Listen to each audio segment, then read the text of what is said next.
Sinagot ni Movie and Television Review and Classification Board Chair Lala Soto ang paratang na hindi naging patas ang ahensya kaugnay ng suspensyon laban sa noontime show na It's Showtime. Kumusta mga idol? Mayroon naman tayong bagong chika sa inyo. Bago yan, welcome sa channel ni Mr. JV. Ibinahagi ni Lala Soto ang ilang mahahalagang detalye tungkol sa kasong ito. Ayon sa kanya, hindi pa pinal ang 12 araw na suspension, at mayroon pa ring pagkakataon na mag-file ng motion for consideration ang It's Showtime. Ito ay magandang balita para sa mga tagahanga ng show ng It's Showtime, sapagkat mayroon pang pag-asa na maibalik ito sa ere. Ani ni Lala Soto, "In the spirit of fairness, we are giving them the chance kaya hindi sila suspended today. September 5 we will wait for its finality." Ayon kay Lala Soto, hindi nila pinag-iinitan ang noontime show ng It's Showtime. No, that is not true. Siguro natural lang naman sa mga supporters ang maging ganun ang pakiramdam, kasi siguro narinig nila na parating na report. But, hindi po kasalanan ng MTRCB ang violations na ginagawa nila. Sa isang pahayag mula sa MTRCB, sinabi ng ahensya na nag-anhibat si Lala Soto sa botohan, kaugnay ng suspension ng It's Showtime. Ito ay isang pasya na nagpapakita ng kanyang pagsasabing wala siyang personal na kinikilingan sa isyu na ito. Gayunpaman, matatandaan natin noong nakaraang July 31, 2023, umusbong ang isang kontrobersya na kumalat sa social media. Isa itong alitan sa pagitan ng Movie and Television Review and Classification Board o MTRCB, at ang mga programa sa telebisyon na It's Showtime ng ABS-CBN at ang EAT sa TV5.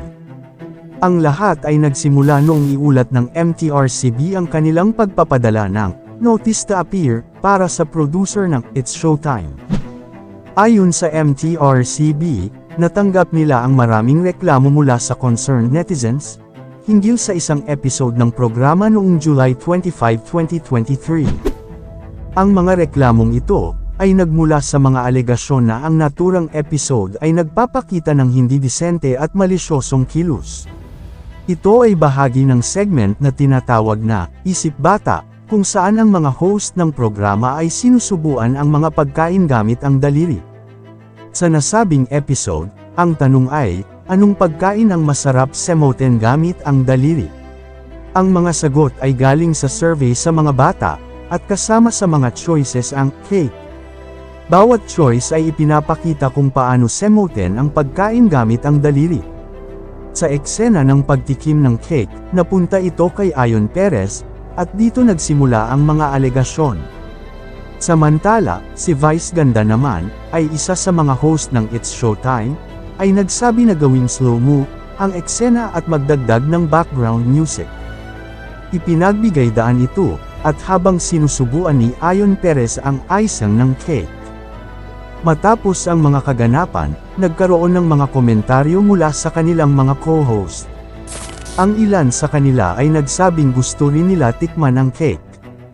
Dito nga nangyari ang pinakamaselang bahagi ng eksena, nang lumapit si Ayon Perez kay Vice Ganda, at inabot ang daliri nito na may icing ng cake. Agad itong kinuha ni Vice Ganda at semoten ito bago isubo, at dito sinabi ni Ayon Perez na, "Happy Montsary." Ayon sa MTRCB, ang nangyaring eksena ay naglabag sa Section 3 ng Presidential Decree No. 1986, na nagsasaad na ang mga programa sa telebisyon ay dapat na angkop para sa pangkalahatang pagsasahimpapawid o general viewing. Ipinunto ng MTRCB na may mga batang nanood ng episode na ito, at may mga batang walang bantay ng mga magulang, nang maganap ang umano'y indecent acts ni Vice at Ayon. Gayunpaman, ang isyu na ito ay patuloy na pinag-uusapan ng mga netizens at mga tagahanga ng mga programa, at patuloy din ang pagtutok ng MTRCB sa mga susunod na hakbang na kanilang gagawin. Kayo mga idol, ano ang masasabi nyo sa chika topic natin ngayon?